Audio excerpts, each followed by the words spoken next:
E se as chamadas negociações de paz nunca tivessem sido sobre paz? E se as negociações que dominaram as manchetes nos últimos dias tivessem sido, desde o início, planejadas para fracassar? À medida que novos detalhes emergem das reuniões de alto nível realizadas em Miami e Berlim, uma conclusão está se tornando cada vez mais difícil de ignorar. A via diplomática chegou a um impasse e as consequências já estão a abalar o Kremlin. Após 3 dias intensos de negociações em Miami, os representantes russos efetivamente se retiraram da mesa. Oficialmente, as negociações foram apresentadas como um esforço para explorar um possível caminho para o fim da guerra. Extraoficialmente, de acordo com vários funcionários e analistas ocidentais, a delegação russa parecia muito menos interessada em um compromisso e muito mais focada em testar a coesão da aliança ocidental. O momento é crucial. Essas reuniões ocorreram em meio a uma pressão crescente sobre Moscovo, sanções mais rígidas e uma renovada coordenação militar entre os Estados Unidos e a Europa. Fontes familiarizadas com as discussões dizem que o lado russo nunca chegou com a intenção de finalizar um acordo de paz. Em vez disso, a sua estratégia centrou-se em criar atrito entre Washington e as capitais europeias, apostando que o cansaço político e a tensão econômica iriam fraturar a unidade ocidental. Essa aposta falhou.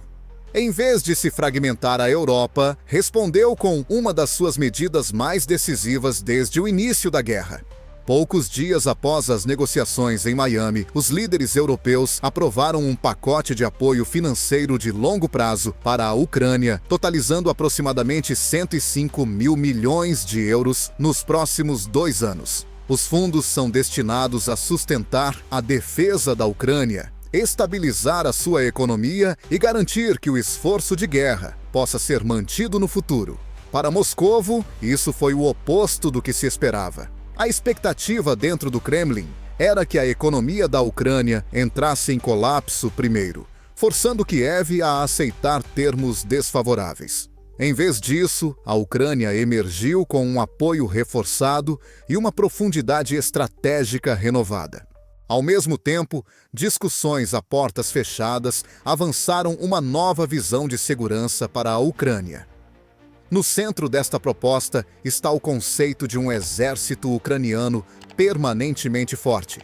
De acordo com funcionários informados sobre o quadro, a Ucrânia manteria uma força permanente de cerca de 800 mil soldados.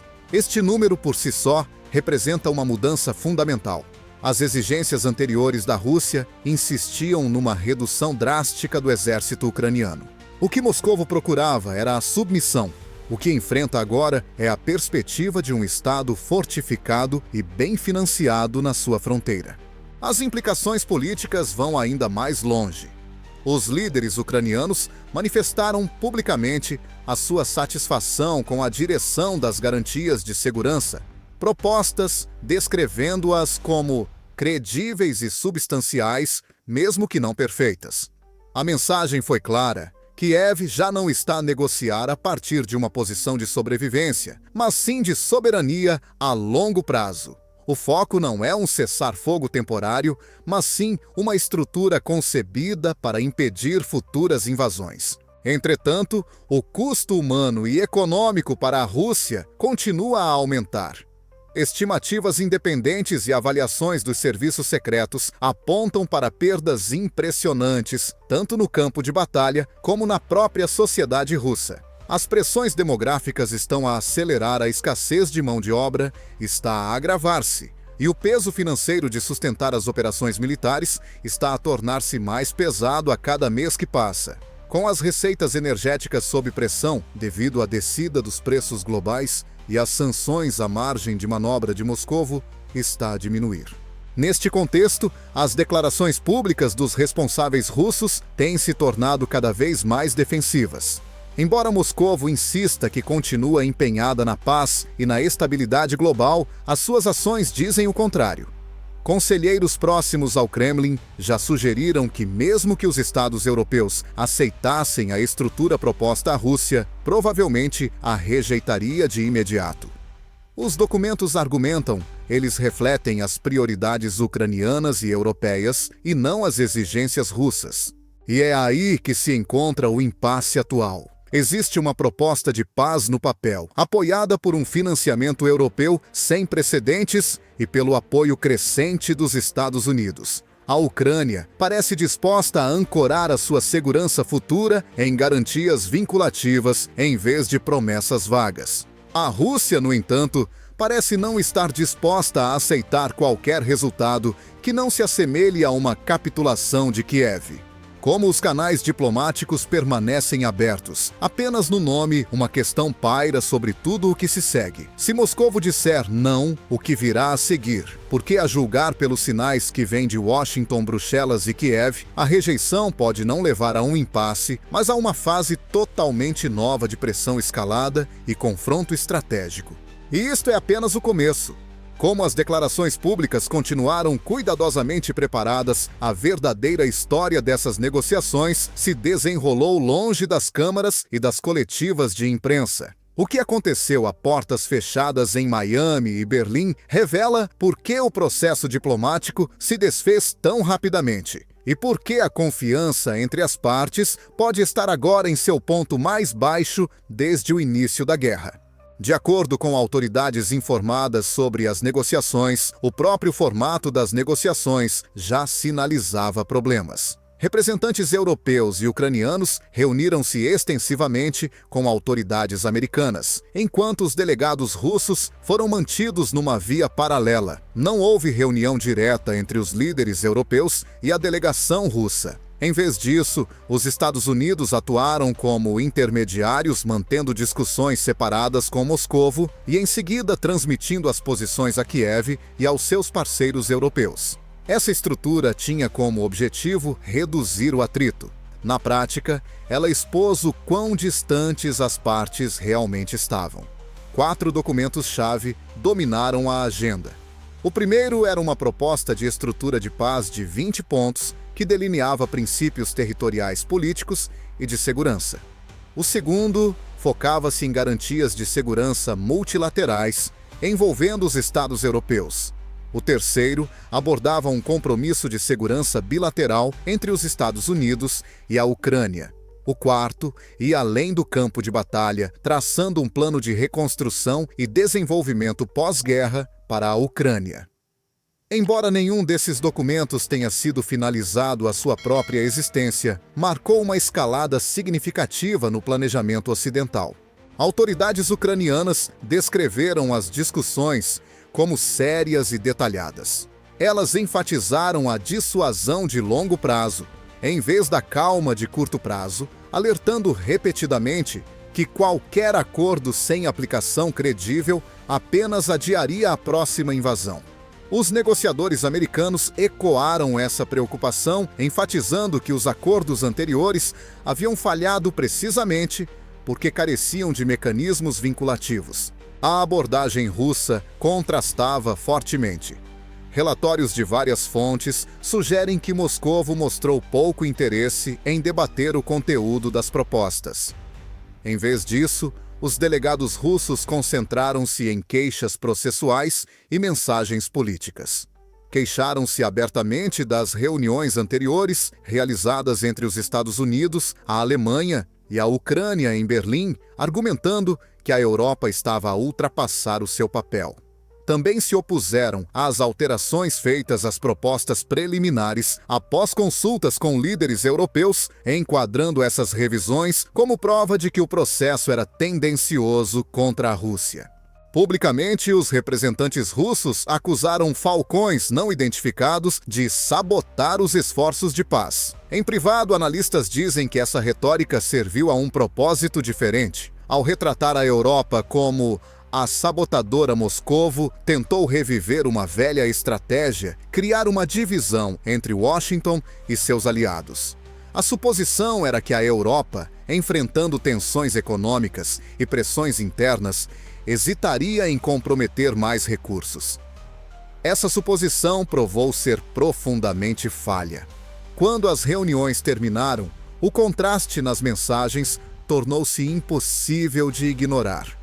Autoridades ucranianas e americanas emitiram resumos quase idênticos, listando os participantes e os tópicos discutidos, evitando cuidadosamente linguagem inflamada. Pouco depois, surgiu uma declaração separada do lado americano que ecoava a formulação russa sobre paz e estabilidade global. O tom incomum chamou a atenção dos observadores, alimentando especulações sobre pressão de última hora ou sinais diplomáticos destinados a manter Moscou envolvida.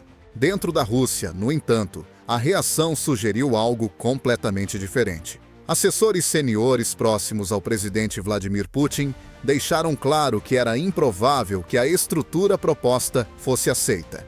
Eles reiteraram que a Rússia apenas aderiria aos princípios discutidos anteriormente em contactos bilaterais, rejeitando a maioria das ideias apoiadas pela Europa como inaceitáveis. Na sua opinião, as propostas concediam à Ucrânia demasiada autonomia, demasiada capacidade militar e demasiadas garantias externas. Talvez o mais revelador tenha sido o atraso. Os negociadores russos não responderam imediatamente aos documentos. Em vez disso, regressaram a Moscovo para informar o Kremlin, reforçando a realidade de que nenhuma decisão significativa poderia ser tomada sem a aprovação direta do topo. Mesmo assim, os funcionários alertaram que a rejeição era o resultado mais provável. Os analistas ocidentais que analisaram estes desenvolvimentos chegaram a uma conclusão preocupante. As negociações não foram prejudicadas por mal-entendidos ou desacordos técnicos. Elas fracassaram porque os objetivos fundamentais eram incompatíveis. A Ucrânia e os seus parceiros buscavam segurança que durasse décadas. A Rússia buscava influência, limites e reconhecimento dos ganhos alcançados através da força. Quando as delegações deixaram Miami, o desfecho já estava traçado. O que havia sido apresentado como uma abertura diplomática parecia cada vez mais um teste de determinação. A Europa havia respondido com dinheiro e compromisso. A Ucrânia havia respondido com condições para a sobrevivência. A Rússia agora, diante dessas respostas, parecia disposta a se retirar. E isso preparou o terreno para o que se seguiu quando a Europa respondeu de uma forma que Moscovo não esperava nem estava preparada. Enquanto Moscovo ainda ponderava como responder às negociações paralisadas, a Europa tomou uma decisão que alterou fundamentalmente o equilíbrio do momento. Foi uma medida que foi muito além do simbolismo e enviou uma mensagem clara, tanto a Kiev como ao Kremlin: a guerra não seria decidida pelo esgotamento ou pelo atraso. Nos dias que se seguiram às reuniões de Miami, a União Europeia aprovou um pacote de apoio financeiro e militar de longo prazo para a Ucrânia, no valor aproximado de 105 mil milhões de euros, distribuídos ao longo dos próximos 2 anos. Não se tratava de ajuda de emergência, era um compromisso estratégico destinado a eliminar a incerteza do planeamento da Ucrânia e a negar à Rússia uma das suas principais premissas, que o tempo estava do lado de Moscovo. Os responsáveis europeus descreveram o pacote como uma medida estabilizadora, mas as suas implicações são muito mais profundas. Os fundos estão estruturados para apoiar o setor de defesa da Ucrânia, sustentar as operações governamentais e manter os serviços essenciais mesmo em condições de conflito prolongado. Em termos práticos, isso significa que a Ucrânia pode planear a produção militar, o recrutamento e a logística sem temer um colapso financeiro repentino. Para um país que luta uma guerra de desgaste, essa previsibilidade é inestimável. Da perspectiva do Kremlin, o anúncio causou um choque. A liderança russa, há muito, calculava que a unidade europeia se desgastaria sob a pressão econômica, o aumento dos custos de energia e a fadiga política. Em vez disso, a Europa seguiu na direção oposta. Não só reafirmou o seu apoio, como o institucionalizou, garantindo assistência muito além dos ciclos políticos de curto prazo. As reações públicas de Moscovo rapidamente se tornaram acirradas. Autoridades russas acusaram os líderes europeus de agir de forma irresponsável e prolongar o conflito. Em linguagem invulgarmente direta, o presidente Vladimir Putin criticou o que descreveu como elites europeias que seguem cegamente a agenda de Washington. As observações refletiram mais do que raiva. Revelaram um erro de cálculo estratégico. A Europa já não estava a reagir, estava a moldar os resultados. Além do financiamento, o pacote sinalizou algo igualmente importante: a aceitação da Ucrânia pela Europa como um parceiro de segurança de longo prazo. Embora os processos formais de adesão continuem complexos, a mensagem foi inequívoca. A Ucrânia está a ser tratada menos como um destinatário temporário de ajuda e mais como um futuro pilar da estabilidade europeia. Essa mudança tem peso político e militar. Analistas observam que essa decisão também reformulou as negociações em andamento. Qualquer proposta de paz que presuma que a Ucrânia ficará economicamente enfraquecida ou diplomaticamente isolada está agora distante da realidade. Com o apoio europeu garantido, Kiev pode se dar ao luxo de rejeitar acordos que não ofereçam proteção confiável. Em outras palavras, a vantagem mudou de lado. O momento é importante. O compromisso de financiamento surgiu num momento em que a economia russa enfrenta tensões crescentes. As receitas energéticas estão sob pressão devido à flutuação dos preços globais e à aplicação de sanções. Ao mesmo tempo, os custos de manutenção das operações militares continuam a aumentar. A decisão da Europa aposta efetivamente que a resiliência econômica da Rússia será testada mais rapidamente do que a da Ucrânia. É por isso que a reação dentro do Kremlin foi tão intensa. A ação europeia minou uma narrativa central promovida ao público russo, que o Ocidente está cansado, dividido e pronto para seguir em frente. Em vez disso, o oposto tornou-se visível. A Europa demonstrou não só resistência, mas também uma escalada no seu apoio. Estrategicamente, este desenvolvimento reduz as opções de Moscovo. Afastar-se das negociações já não corre o risco de isolar a Ucrânia. Aceitar um acordo nos termos ocidentais torna-se mais difícil de justificar internamente. E continuar a guerra em condições econômicas cada vez piores acarreta os seus próprios perigos. Como disse um diplomata europeu em privado, o objetivo era simples: eliminar as dúvidas. A Ucrânia sabe agora que não será abandonada. A Rússia sabe agora que o adiamento não provocará o colapso em Kiev. Mas o dinheiro e o compromisso político são apenas parte do quadro. As questões mais controversas ainda estão por vir, particularmente no que diz respeito às garantias de segurança e à presença militar. E é nessas questões que começa o próximo confronto. No centro das negociações paralisadas está uma questão muito mais explosiva do que o território ou o financiamento. É a questão das garantias de segurança. Não promessas, não declarações políticas, mas compromissos exequíveis destinados a garantir que a Ucrânia nunca mais possa ser invadida. É aqui que a diplomacia colide frontalmente com as linhas vermelhas da Rússia. De acordo com funcionários familiarizados com o quadro em discussão, as garantias propostas assentam em 3 níveis interligados. Cada um reforça o outro e, em conjunto, iriam remodelar fundamentalmente a posição da Ucrânia na arquitetura de segurança europeia. O primeiro nível centra-se na própria Ucrânia. A proposta prevê um exército nacional permanentemente forte, com um efetivo de cerca de 800 mil soldados. Não se trata de um aumento em tempo de guerra, mas sim de uma base de longo prazo destinada a dissuadir futuras agressões. Para comparação, as exigências russas anteriores insistiam que as forças armadas da Ucrânia fossem limitadas a um nível muito abaixo deste. Na perspectiva de Kiev, esses limites nunca tiveram a ver com a paz, mas sim com a vulnerabilidade. O novo quadro rejeita totalmente essa lógica. Os planeadores militares ocidentais argumentam que um exército ucraniano grande e bem treinado reduz a necessidade de tropas estrangeiras na linha da frente. Isso desloca a dissuasão para o interior, tornando a Ucrânia capaz de defender a sua soberania sem intervenção externa imediata. Para a Rússia, no entanto, isso representa uma derrota estratégica. Uma Ucrânia fortemente armada é precisamente o que Moscovo tem procurado evitar desde os primeiros dias do conflito.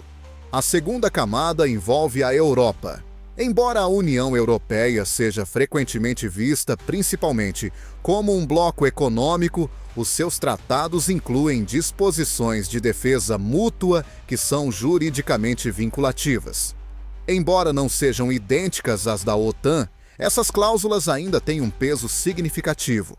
Combinadas com uma integração mais profunda nas instituições europeias, elas dariam à Ucrânia estabilidade econômica, alinhamento político e um guarda-chuva de segurança coletiva que vai muito além da ajuda bilateral. Além disso, os líderes europeus discutiram uma coligação multinacional de apoio envolvendo cerca de 30 países. Este grupo coordenaria o treino, a logística, a partilha de informações e o planeamento defensivo. O âmbito exato continua em negociação, mas a intenção é clara. A Ucrânia não estaria mais sozinha, mesmo fora da adesão formal à OTAN. É aqui que a terceira camada se torna decisiva. A proposta mais controversa em discussão é um acordo de segurança direto entre a Ucrânia e os Estados Unidos. Baseado vagamente no princípio do artigo 5 da OTAN, tal tratado trataria um ataque à Ucrânia como uma ameaça à segurança americana e aliada. Crucialmente, não dependeria apenas de garantias executivas. O acordo estaria sujeito à ratificação pelo Senado dos Estados Unidos, conferindo-lhe força de lei em vez de conveniência política. Para a Ucrânia, isso marcaria uma mudança histórica. Acordos anteriores, incluindo o Memorando de Budapeste de 1994, careciam de mecanismos de aplicação e não conseguiram impedir a invasão. Um tratado ratificado seria fundamentalmente diferente.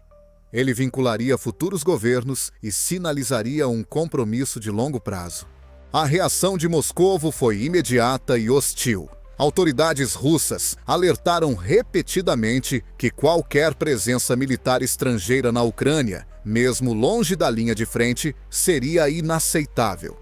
Elas rejeitam não apenas as tropas da OTAN, mas também as forças sob bandeiras nacionais europeias. No entanto, os governos europeus rebateram que sem alguma forma de presença ou garantia, nenhum acordo de paz seria sustentável. Este impasse expõe a contradição central.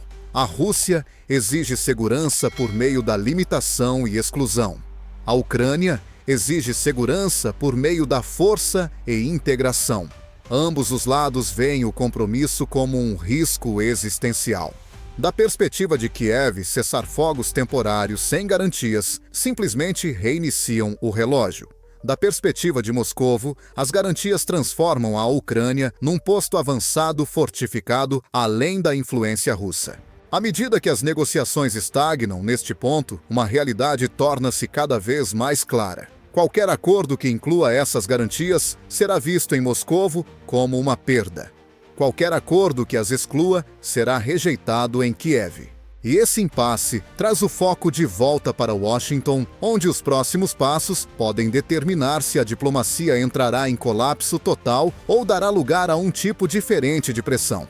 À medida que as negociações ficavam paralisadas em relação às garantias de segurança, a atenção mudou decisivamente para Washington. A questão não era mais se o acordo de paz poderia satisfazer todas as partes, mas quais consequências a Rússia enfrentaria se rejeitasse o acordo de forma categórica. Nos corredores do governo dos Estados Unidos, essa discussão já passou da teoria para a preparação. No Congresso, tem-se criado um impulso para uma nova fase de pressão econômica e política sobre Moscovo. Legisladores de ambos os partidos têm demonstrado frustração com o que descrevem como um padrão da Rússia de usar as negociações para ganhar tempo enquanto continua as operações militares. De acordo com funcionários familiarizados com o debate, a suposição de que apenas a diplomacia pode alterar o comportamento de Moscovo está a perder. a perder rapidamente apoio. Uma proposta que está a ganhar amplo apoio envolve uma expansão abrangente das sanções que visam as linhas de vida econômicas remanescentes da Rússia. No centro desse esforço está a energia. Apesar das restrições existentes, o petróleo russo continua a chegar aos mercados globais, muitas vezes por meio de vendas com desconto e rotas de transporte complexas. Os legisladores americanos discutiram abertamente medidas destinadas a reforçar a fiscalização, penalizar compradores terceiros e interromper as redes logísticas que permitem o transporte do petróleo sancionado. A lógica por trás dessas propostas é direta. Se a Rússia depende das exportações de energia para financiar sua guerra, então essas receitas devem ser reduzidas. Os defensores argumentam que os níveis de preços atuais já pressionam o orçamento da Rússia, uma vez que os custos de extração em muitos campos se aproximam ou excedem as margens de lucro. Restrições adicionais, dizem eles, poderiam acelerar essa pressão e forçar escolhas difíceis dentro do Kremlin. Outra medida controversa em discussão elevaria o estatuto internacional da Rússia ao de um Estado patrocinador do terrorismo, com base em alegações relacionadas com danos a civis e transferências forçadas de população. Embora tal designação tenha implicações jurídicas complexas, o seu impacto político seria imediato. Isto isolaria ainda mais, Moscovo dissuadiria o investimento e justificaria a expansão das apreensões de ativos. A fiscalização marítima também faz parte da conversa. Os legisladores apontaram as ações recentes tomadas contra o transporte marítimo, sancionado noutras regiões, como um modelo potencial. Sob esta abordagem, os navios que transportam petróleo russo restrito poderiam enfrentar detenção, inspeção ou apreensão. Mesmo a ameaça de tal ação poderia perturbar o seguro marítimo global e aumentar os custos das exportações russas. Dentro da administração, os funcionários têm sido cuidadosos em enquadrar essas discussões como planos de contingência em vez de escalada. A mensagem, no entanto, é inequívoca. A rejeição do quadro de paz não restauraria o status quo. Isso desencadearia um esforço mais agressivo para restringir as opções econômicas e estratégicas da Rússia. Essa campanha de pressão está intimamente ligada aos desenvolvimentos no campo de batalha. Autoridades americanas argumentam cada vez mais que a estratégia de longo prazo da Ucrânia não depende de igualar a Rússia em termos de soldados, mas de explorar a assimetria econômica. Manter operações militares em grande escala requer financiamento, mão de obra e capacidade industrial. Se esses insumos enfraquecerem, a eficácia militar será afetada. Ao mesmo tempo, Washington tem sinalizado que seu apoio à Ucrânia continua duradouro. A assistência em matéria de segurança, a partilha de informações e a coordenação logística continuam mesmo com o enfraquecimento da diplomacia. Esta abordagem dupla reflete a convicção de que as negociações só têm peso quando apoiadas por consequências credíveis. Para Moscovo, o dilema é claro. Aceitar um quadro que limita a influência futura e reconhece a segurança a longo prazo da Ucrânia, ou rejeitá-lo e enfrentar uma pressão intensificada num momento em que a resiliência econômica já está sob pressão. Nenhuma das opções é atraente, mas o próprio atraso pode agora ser o caminho mais perigoso.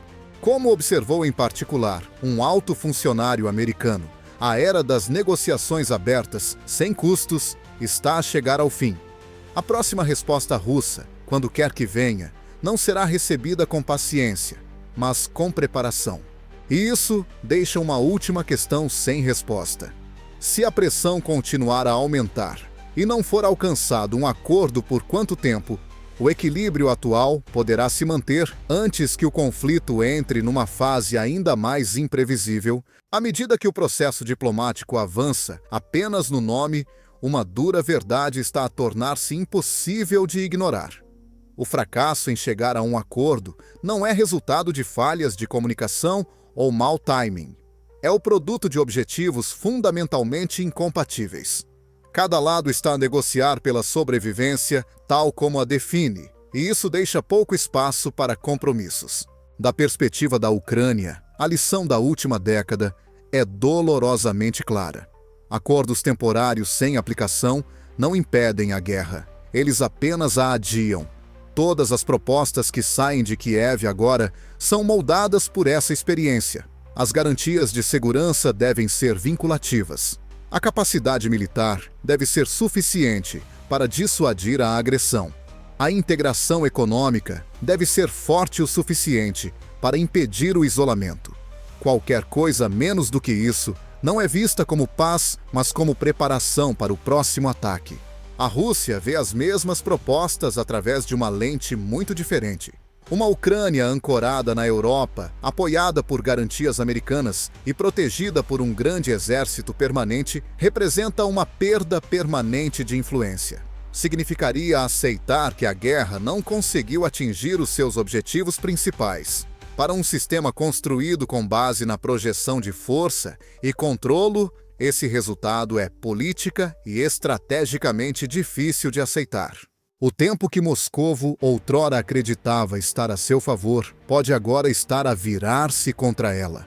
As pressões econômicas estão a acumular-se.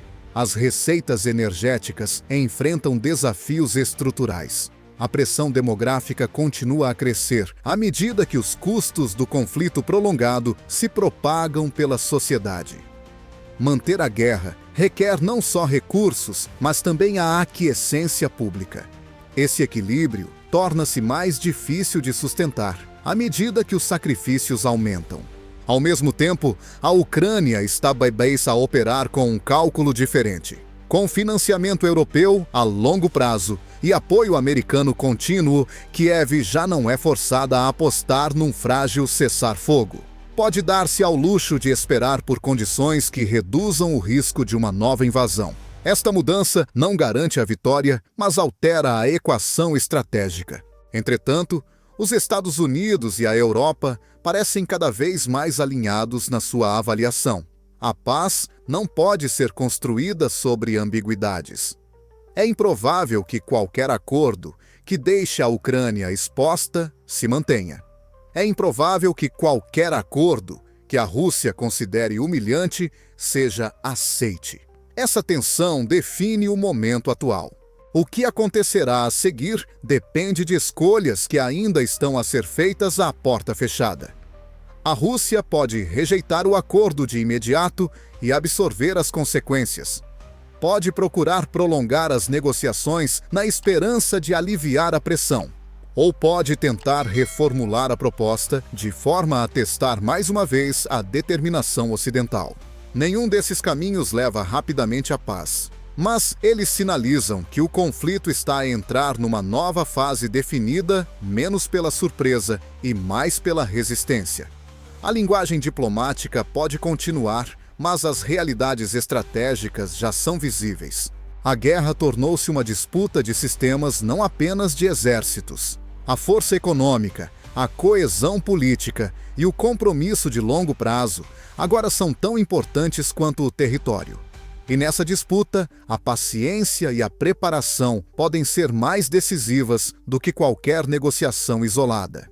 Se este momento se tornará a base de um acordo futuro ou o prelúdio de um confronto mais profundo, dependerá das decisões tomadas nas próximas semanas. A janela para a diplomacia não se fechou, mas está a estreitar-se. E quanto mais tempo permanecer sem solução, maiores serão os riscos. As negociações podem estar a acontecer à porta fechada, mas as suas consequências moldarão a segurança global nos próximos anos. Acredita que uma paz duradoura ainda é possível nessas condições ou a guerra já ultrapassou um ponto sem retorno? Partilhe a sua perspectiva nos comentários. Diferentes pontos de vista são importantes, especialmente quando os riscos são tão altos. Se quiser manter-se informado à medida que esta situação continua a evoluir, subscreva o canal para obter análises claras e baseadas em factos, bem como atualizações que vão além do ruído. E lembre-se, o que acontecer a seguir não só decidirá o futuro da Ucrânia, como poderá redefinir a forma como os conflitos são resolvidos no mundo moderno.